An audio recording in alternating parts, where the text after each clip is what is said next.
मुंबई हमले का आरोपी तहव्वुर हुसैन राणा है।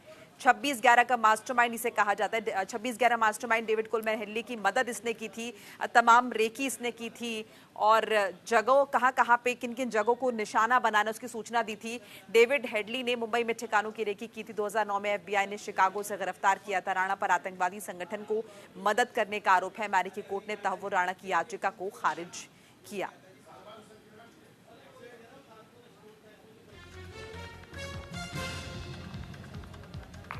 तो देखिए, पाकिस्तान में तहव्वुर हुसैन राणा का जन्म हुआ था और सेना के लिए, पाकिस्तानी सेना में बतौर डॉक्टर उसने काम किया लंबे समय तक।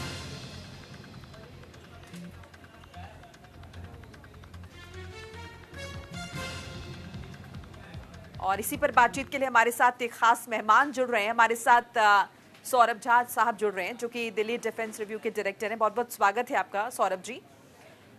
हाँ, थैंक यू। जी धन्यवाद मुझे बोलने जी।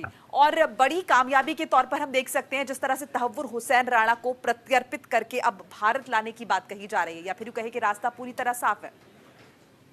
हाँ, देखिए, ये तो सुनने में आ रहा है कि वो तहव्वुर राणा फ्लाइट पे ऑलरेडी है और वो कुछ ही घंटों में शायद भारत के धरती पे वो फ्लाइट उतरेगी। तो उस हिसाब से तो मुझे ये बात तो तय है कि उसे अब एक्स्ट्राडाइट किया गया है, वो आ रहा है यहाँ तहव्वुर राणा। और ये हाँ, ये कामयाबी है, कामयाबी ही है, क्योंकि बहुत साल से अमरीकी भी कुछ नहीं उसे देना चाह रहे थे, अगर ऐसे कहा जाए तो। लेकिन अब वो मान चुके हैं, मान गए हैं। हालांकि दाऊद हेडली अभी भी वही है, डेविड हेडली। लेकिन तहव्वुर राणा का आना एक कामयाबी ही माना जाएगा। सौरभ जी, इसके बाद क्या प्रक्रिया होगी? प्रत्यर्पित करके उसे विमान के जरिए लाया जा रहा है, NIA की निगरानी में सब कुछ हो रहा है। उसके बाद स्टेप बाय स्टेप क्या प्रोसेस होगा, जरा वो समझाइए। साथ साथ ये भी इंफॉर्मेशन मिल रही है कि अमेरिका ने पहले कह दिया है कि आप अपनी जेलों को तैयार कीजिए। तो ये जो गाइडलाइंस जारी की हैं, गाइडलाइंस के क्या मायने हैं?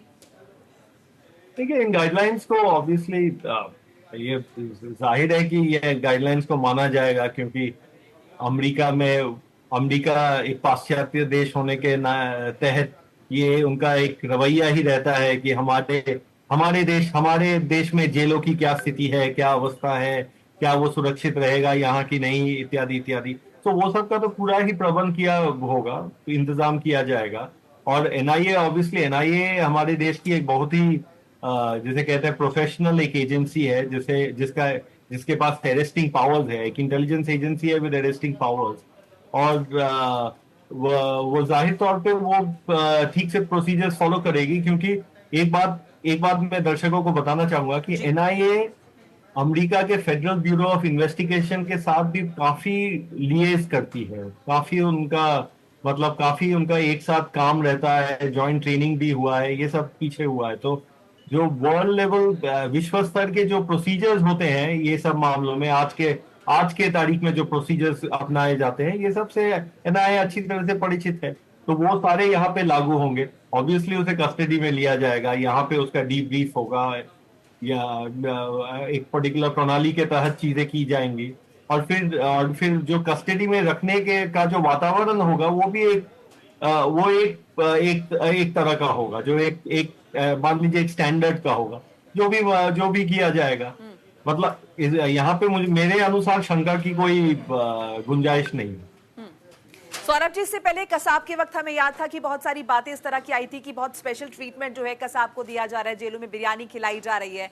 सो क्या हम ये समझे, जो गाइडलाइंस अमेरिका की तरफ से जारी हुए हैं, इनके तहत कहा गया कि कहीं ना कहीं स्पेशल ट्रीटमेंट हमें तहव्वुर हुसैन राणा को देना है, जो कि हमारे लिए दोषी है, पहले से ही हम मान चुके हैं दोषी है, आरोपी है हालांकि, और कहीं ना कहीं मुझे सजा देने का वक्त आ गया। और कहीं ना कहीं लगा इसी बात को का हवाला देकर वो अमेरिका में भी सुप्रीम कोर्ट में अपील करता रहा है कि जो भारतीय जेलों की स्थिति है वो अच्छी नहीं है।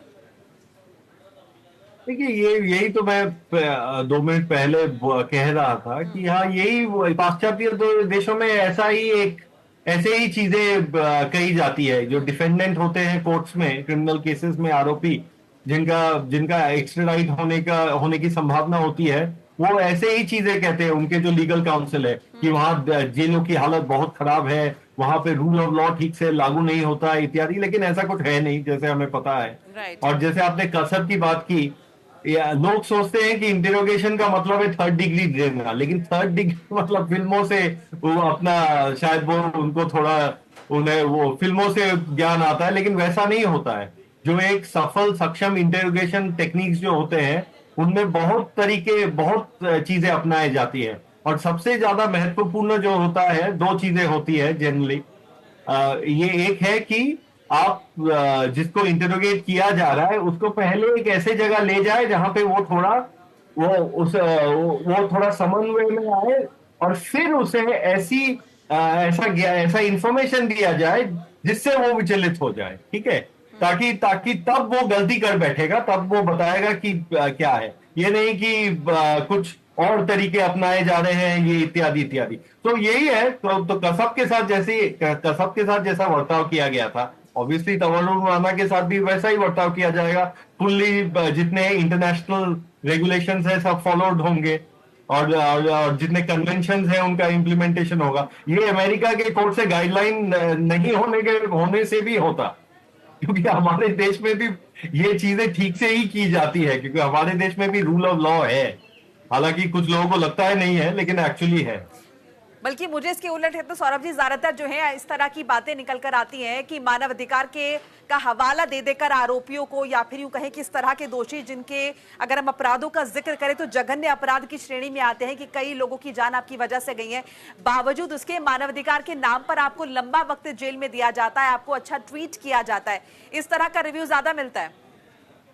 देखिए, ये तो अब हमारे मीडिया में तो ऐसी बातें उछाली तो जाएंगी ही, लेकिन जो चीज है कि हमारे देश में रूल ऑफ लॉ है, due process of law followed होता है। और चाहे जितना भी जघन्य क्यों ना उसका कितनी घिनौनी और दहशतगर्दी की हरकत क्यों ना हो, उसे उस प्रणाली के तहत ही उसको आजमाया जाएगा। ठीक है, ये बात हमें समझनी चाहिए। ये ऐसा नहीं हो सकता है कि कुछ और किया जाएगा या ऐसा किया जाएगा। सारी चीजें एक प्रणाली के तहत होती है, जो हमारे हमारी जो न्याय का इतिहास रहा है आजादी के समय से, उसके तहत होगा। उसी के जो न्याय प्रणाली, जो लिखित न्याय प्रणाली है, उसके तहत होता है। इसलिए वो अमेरिका में भी जो उनको शंका हो रही थी और नहीं, या नहीं हो रही थी, उसकी भी कोई गुंजाइश नहीं थी। वो बिल्कुल ही एक तरह का प्रेजुडिस है इंडिया के खिलाफ, राइट। जिसकी वजह से जो यूज किया जाता है लोगों को नहीं भेजने के लिए। बिल्कुल। सौरभ जी, एक और चीज मैं समझना चाहूंगी कि तब्बू राणा जब दिल्ली आ जाएगा या फिर हमारे देश आ जाएगा, एक बार उसको फिर लीगली समझाया जाएगा कि उसके पास क्या क्या ऑप्शंस हैं, और एक जैसे कि आपने जिक्र किया कि जो हमारी न्याय प्रणाली के तहत ही ट्रीट किया जाएगा, अपराध आपका कितना भी हो, लेकिन जो हमारे तय मापदंड है, ये तरीका है, उन्हीं के जरिए डील किया जाएगा। तो पहले उसको सारे ऑप्शंस बताए जाएंगे कि आपको इस तरह से वकील मिलेगा, या फिर आपके पास ये चीजें होंगी अपना खुद का पक्ष रखने के लिए।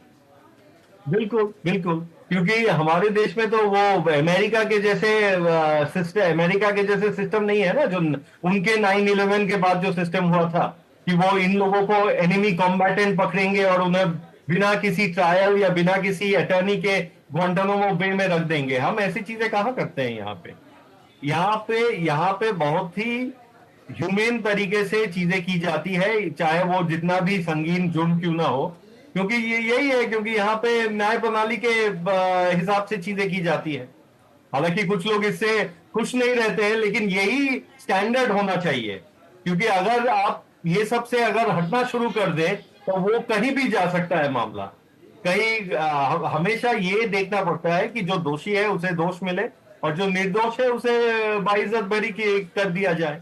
यही तो न्याय प्रणाली का तो यही मकसद है। बिल्कुल। सौरभ जी, एक और चीज मैं आपसे समझना चाहूंगी, देखिए प्रधानमंत्री मोदी दौरे पर गए थे अमेरिका के, उस दौरान ये ऐलान हुआ है राष्ट्रपति ट्रंप की तरफ से, तो इसे किस तरह का मैसेज के तौर पर हम देखें अमेरिका की तरफ से? देखिए, अमेरिका डेफिनेटली ये मैसेज भेज रहा है कि हम ये जो दहशतगर्दी है, मतलब ये जो टेररिज्म का जो दौर है, वो उस तरीके से बिल्कुल नहीं, मतलब इसका अब इसके साथ अलग तरीके से इसके ऊपर कार्रवाई होगी। ये पहले ही शुरू हो गया था, लेकिन ये अब वो समय चला गया कि जब यूएसएसआर और यूएसए एक दूसरे के ऊपर ये दहशतगर्दी का इस्तेमाल करते थे और बोलते थे कि ये फ्रीडम फाइटर है, ये तो देश प्रेमी है, और वो कहता था वो देश प्रेमी है। वो दौर चला गया। वो दौर 9/11 के साथ ही चले जाना चाहिए था, लेकिन गया नहीं था पूरी तरह से। लेकिन जब जैसे कि ये दक्षिण एशिया का जो भाग है